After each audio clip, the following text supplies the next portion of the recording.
အခုတစ်ခေါက်လဲစင်ပေါ့နော်မြကြီးနားကစစ်စစ်တဲကနေပြီးတော့ရှီအရေးသေးရှယ်ကလေးနှစ်အုပ်ဒိုင်မွန်ချီလေးနဲ့ခတ်ပေးထားတယ်နှစ်တရာအတိုင်ဖောက်စစ်စစ်ပါပတ်တန်လေးလည်းအရန်လှတယ်ဒါကတော့ကာလာလေးတွေဆိုလို့ရှိရင်လည်းနှစ်အုပ်စလုံးကပယ်အောင်မရှိကိုအရန်လှတဲ့အထည်လေးဒါလေးဆိုလို့ရှိရင်မြေကြီးအောင်စစ်စစ်ကလေးဟုတ်တယ်ရှင်သူကတော့ဒီလိုမျိုးစိန်တုံးပုံမှာစင်တို့ချိုရှင်ပုံစံလေးပေါ့နော်ဒီလိုမုတ်ကျိုးလိမ်ပုံစံမျိုးလေးနဲ့လာထားတယ်အရန်လှတယ်ဂိုက်ရီကတော့3ဂိုက်ခွဲကျော်ပါတယ်အနံဂိုက်ပြည့်တော့ပြီးသူ့ရဲ့အားသာချက်ဆိုလို့ရှိရင်စင်တို့အပေါ်ထိကိုခတ်ပေးထားတယ်အရက်ရှည်တဲ့မမတွေအတွက်လည်းအရန်ကိုအဆင်ပြေတော့အဆင်လေးဖြစ်ပါတယ်ခြေသားလေးကတော့လုံးဝ eat ဆက်နေတဲ့ quality လေးပါနှစ်တရာ diamond ဆိုတော့ဇင်တို့ရေသွေးကတော့လုံးဝကိုထူးပြောစရာမရှိတဲ့အထည်လေးဒီလိုမျိုးလေးအဆင်လေးကတော့လုံးဝစစမ်းကလေးနဲ့ပေါ့နော်အခုပါနှစ်အုပ်ကလေးပဲထွက်ပါသေးတယ်ရှင်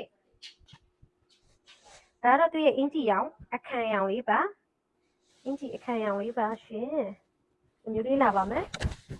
အရန်လာတယ်နော်ဒီမှာကြည့်အောင်မြေကြီးရောင်လေးပါမြေကြီးရောင်လေးတွေကဇင်တို့ချားတယ်နော်ရှားလဲရှားပါတယ်ရှီထဲမှာလည်းလုံးဝကိုထွက်ခဲတော့ပုံမှန်ဆိုလို့ရှိရင် premium ဘိုးနဲ့တောင်မှဇင်တို့3သိန်းကျော်တန်းနေမှာတာခတ်တယ်ကာလာမျိုးလေးဖြစ်ပါတယ်အခုရှီလေးနဲ့ထွက်ထားတယ်ဦးပြပြလေးမို့လို့နှစ်သက်တယ်ဆိုလို့ရှိရင်ဒါလေးကိုယူပါအယောင်ကာလာလိုင်းအားဖြစ်လဲလှတယ်ပတ်တန်အနေထားလဲလုံးဝလှတော့လေးပါရှင်ဒါလေးတစ်စုံရပါမယ်နောက်တစ်စုံကတော့ကဲရှားရောင်လေးဒါလေးကတော့အညို့ကလေးပေါ့နော်အညို့လေးကြိုက်တဲ့မမတွေယူပါသူလည်းအရန်လှတယ်နော်ပတ်တန်လေးကတော့အကုန်အတူတူပဲအပေါ်က base color လေးနဲ့ပန်းချီ color ဖောက်ကလေးတွေပဲကွဲပါလိမ့်မယ်ရှင်ဒါလေးကတော့ရှားညိုရောင်လေးပါ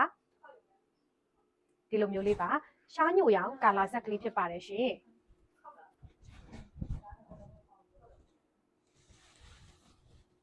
ဒီလိုမျိုးလေး